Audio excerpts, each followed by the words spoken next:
Армысыздар менің каналымның тыңдармандары. Мен сіздерге қызықты әңгімелер оқимын. 15 жыл, бақандай 15 жыл өтіпті. Уақыт шіркін бір орында тұрар ма еді? Неткен зымырап жатқан өмір. Кеше ғана жап-жас болып, алғашқы сезімді бастан кешіріп отырған Шолпан қазіргі көп балалы ана. Күндегі күйбең тірлікпен қолы босамайтын Шолпан бүгін ескі суреттерді ақтарып отыр. Осыдан неше жыл бұрынғы суреттерін көріп, неткен күндер еді, қызығы мен шыжығы мол жылдар деп бір күрсініп алды. Шолпанның жасы 18-де болатын. Мектеп бітіріп, оқуға сырттай тапсырып, енді ғана жұмысқа тұрған кезі стадионда іс-шара болып, әр мекемеден жиналған жастар еді. Қыздар бір топ, ұлдар бір топ бөлініп тұр. Сол ұлдардың арасында Шолпанға көзінің қиығымен қарап Сауран да тұр. Бірақ Шолпан ол кезде өзінен көз алмай қарап тұрған жас жігітті байқамады. Арада 2 апта өткенде үй сымтетігіне бір жігіт хабарласып Шолпанды сұрап тұр. Дауысы ерекше әдемі жігіт екен. Үйінде әкесінің басқа ешкімі жоқ. Шолпан бұл бейтаныс жігіттің кім екенін білгісі келді. Неге екені белгісіз, бұрын-соңды ешкіммен телефон арқылы таныспаған Шолпан да бұл жолы басқаша еді. Бір жағынан зерігіп отырғаны бар, дауысы ерекше жігітке кім екен бұл дей салды. Арғы жақтан әдемі дауыс: Шолпанмен сөйлесуге бола ма? Иә, мен, айта беріңіз. Менің сізбен танысқым келіп еді, сол үшін хабарласып тұрмын. Иә, сонымен кім болдыңыз? Менің есімім Сауран. Сіздің нөміріңізді сыныптасыңыздан алдым дейді. Жөн сұраса келе, бұл жігіт өткендегі стадиондағы бір топ жігіттің ішінде болған екен. Бір көргеннен ұнатып қалдым.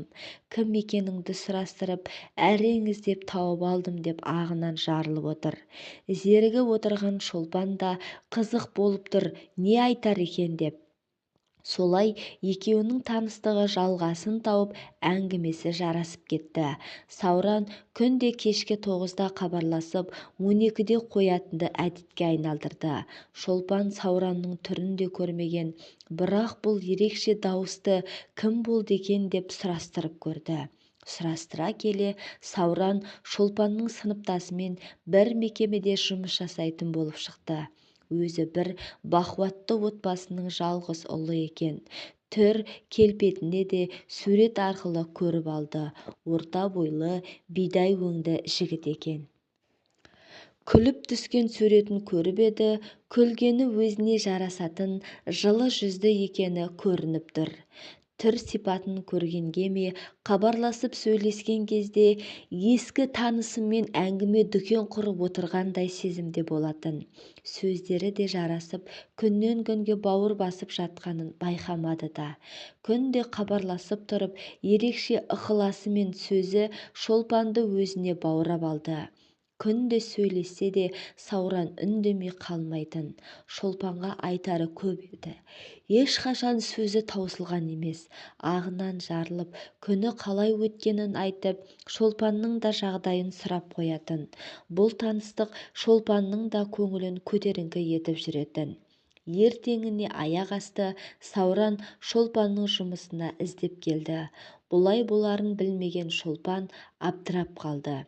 Келіп тұр екен, амал жоқтан сыртқа шығуға мәжбүр болды.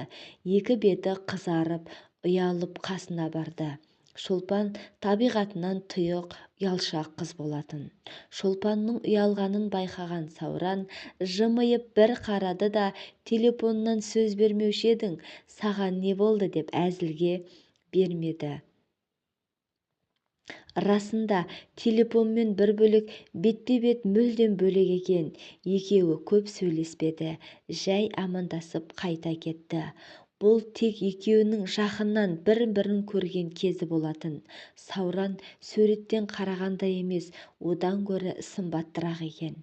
сөйлеген сөзі, жымиғаны бәрі өзіне жарасып тұр. Сол күннен кейін Сауранның сөзі өзгере бастады. Шолпанды жақынырақ көрген соң енді сезімін білдіре бастады. Бір көргеннен ғашық болдым. Бұрын-соңды бұндай жағдай болмаған.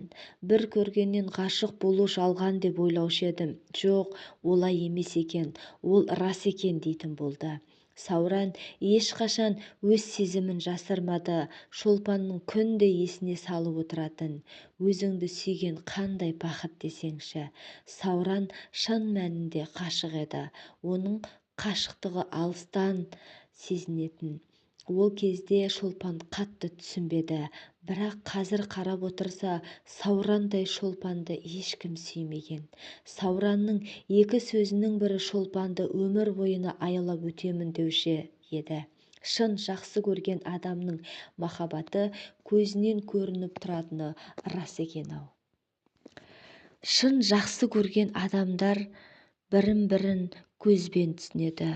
Одан бұрын, одан кейін ешкімнен ондай жылулықты, дәл Сауранның көзіндей махаббатты сезінбеген Шолпан дәл қазіргі уақыттарда терең бір күрсініп, сол кезде есіне алады. Кейде бір жылап алатыны да бар. Уақыт қайта келсе, мүмкін бәрін басынан бастар ма еді. Сол кезде неге олай жасамадым дегенде ой келеді. Бірақ бәрі кеш, өтті кетті. Енді ол жастық шақ қайта келмеске кетті. Шолпан жастайынан ұят болады мен өскен қыз. Ұят болады деп тәрбиелегеннен де болар. Сауран қанша өзінің жақсы көретінін айтса да, Шолпанның ішкі жан дүниесі кері тартып тұратын. Бұрын-соңды еш жігітпен сөйлеспеген, кездеспеген Шолпан кездесудің өзіне қорқатын. Алайда Сауран Шолпанға сөз салуын тоқтатпады. Қыз бен жігіт болып қол ұстасып жүрек дейтін, бірақ Шолпан кері тартып тұратын. Айтатыны, жақсы көрсең күте тұр, мен дайын емеспін дейтін. Сауран оған дейін күте алмаймын десе, Шолпанның да қыз назы бар, онда сөйлеспей-ақ қоятын дейтін. Солай екеуі бір-біріне бақыт тілеп, енді хабарласпаймыз деп уәде беріп тұтқаны қоятын. Тұтқаны қойған соң Шолпан бір жылап алатын. Жүрегінің бір бөлшегі суырылып кеткендей болатын. Ішінде Сауранды ұнату бар, бірақ оны сыртқа айта алмайтын еді. Оның үстіне қыз болған соң шыдап қайта кері қоңырау шалмайтын.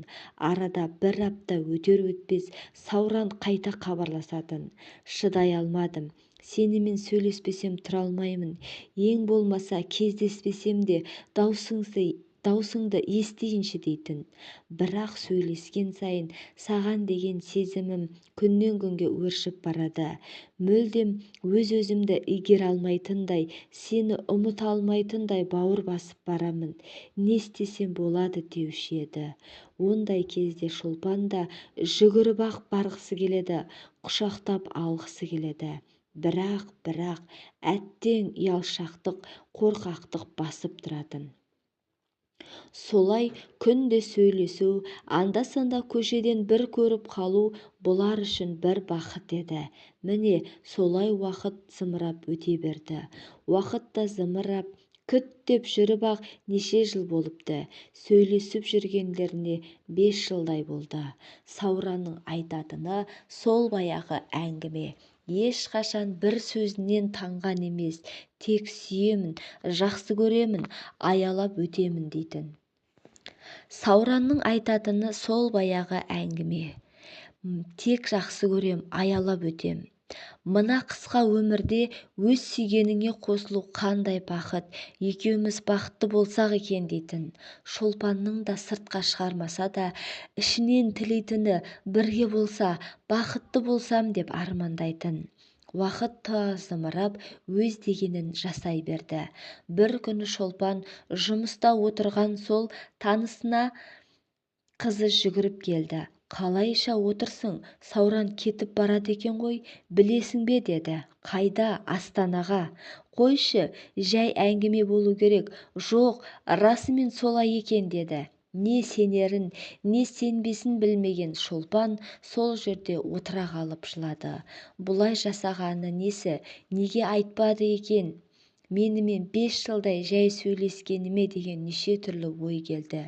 Өзі не істерін білмей жылағанын басты да Сауранның нөмірін тере бастады.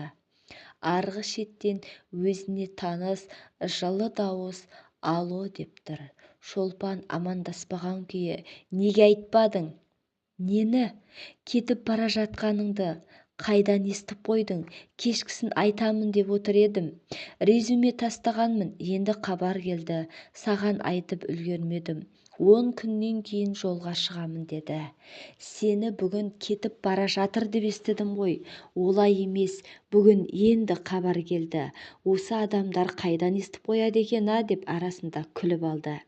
«Мені қимай хабарластың ба?» «Жаным сол, ұзақ емес, бар болғаны 1 жыл тәжірибе алмастырып келемін» деді. «Не керек?» Жүрегі алып ұшқан шолпан кішкене басылып «Жарайды, кешкісін сөйлесерміз» деп тұтқаны қойды. Тұтқаны қоя салып «Ұят болды-ау, неге хабарластым екен? Ұнатып қалғанымды біліп қалды ма екен?» деп шолпан өзімен өзі ұялып отырды. Содан кешкісін Сауран тағы хабарласты. Екеуі ұзақ сөйлесті. Соңында кетпей тұрып, «Сенің жауабыңды алып кетейінші» деді. Шолпан да Сауранды қимады. «Неше жыл күт дегеніме көнді. Ғашық екенін көзім жетті. Мүмкін менің бағым осы болар» деп бұл жолы Шолпан «Жарайды» деді. Бұл сөзді естіген Сауранның қуанғаны сол кезде сөзбен айтып жеткізу қиын. Неше жылдан кейін сүйген қызының бір ауыз сөзін алу үлкен бақыт еді. Сол күні «Қазір барайыншы, 5 минутқа шықшы, өтініш» деді. Шолпан да «Жарайды» деді де тұтқаны қойғаны сол 10 минут өтер-өтпес Сауран келіп тұрмын деп хабар келді. Шолпан да алып ұшып, үйдегі ата-анасынан қашып шыққандай жүгіріп шыға қойды. Сыртқа шықса Сауранның 2 езуі 2 құлағында, қуанғаннан бал-бұл шайнап тұр. Шолпан қасына жақындап амандаспақшы болып қолын бергені сол, Сауран Шолпанды өзіне қарай тартып алып, қапсырақ құшақтап алды. Жіберер емес, Шолпан біреу көріп қоймасын деп қысылып тұр. Сауран оның ешбіріне мән берер емес. Неше жылғы арманы орындалғандай, ұзақ уақытқа Шолпанды құшағынан шығармады. Құшақтаған кезде жақын адамның жылуын сезінесің деген рас екен-ау. Өзі ұялып тұрса да құшақтай берсе деген ойы да болды Шолпанның. Өзінде ерекше бір сезімнің болып жатқанын байқап тұр. Махаббат деген шіркін, сөзбен айтып жеткізе алмайтын құбылыс қой. Солай қапсыра құшақтап тұрғанында да 4-5 минут болды. Сол аралық неше жылғы күткен ғашықтық сезімі байқалады. Жайлап құшағынан жіберген соң өзінің бақытты екенін, оған үлкен бақыт сыйлағанын бәрін айтып жатыр. «Сен келіскен кезде 1 минутта отыра алмадым. Сені көргім келді. Неше уақыт көз алдымда жүрсең де, осылай бір құшақтау арман еді. Неше жыл күткенім орындалды деп саған асыға келдім. Жаным менің, мен сені сүйемін. Мендей сені ешкім сүйе алмас. Менің махаббатым шексіз» деп ағынан жарылып жатыр. Сауранның іші толып қалған екен. Ішіндегінің бәрін ақтарып жатыр. Ал Шолпан бұл сөздерді естіп, бақытты екенін сезініп отыр. Кездесулері болар-болмас 15 минутқа созылды.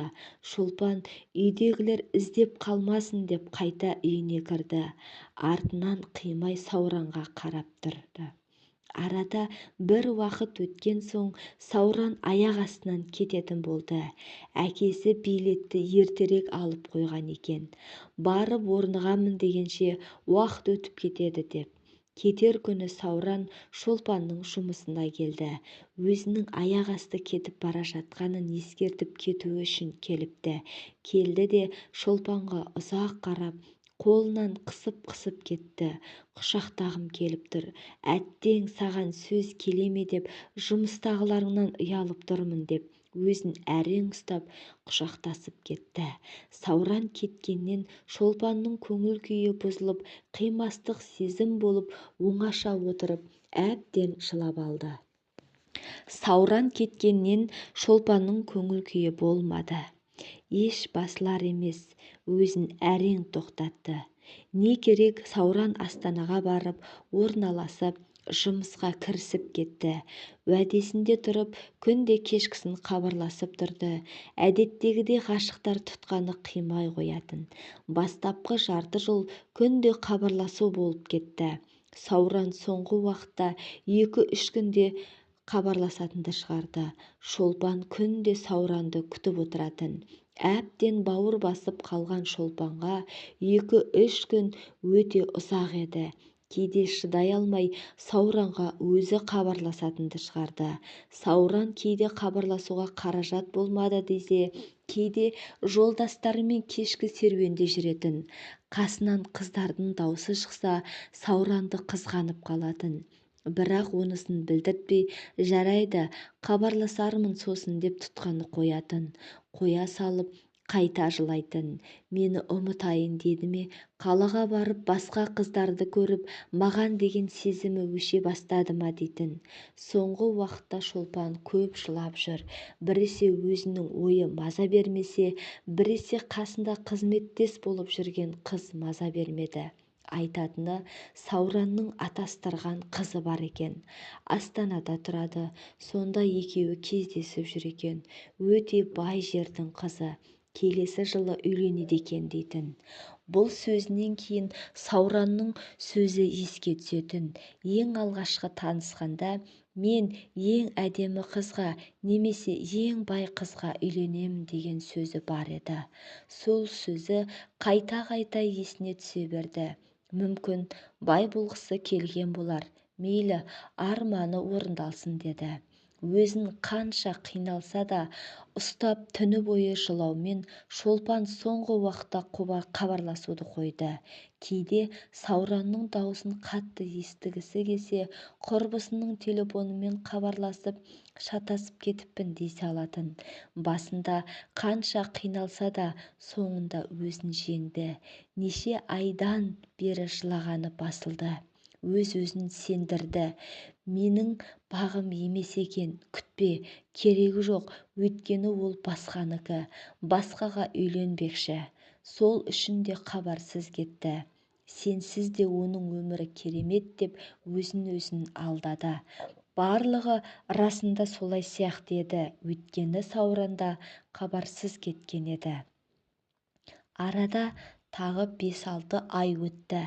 Қызды кім айттырмайды, қымызды кім ішпейді демекші, бұл кезде Шолпанға да құда түсіп жатқандар көп еді.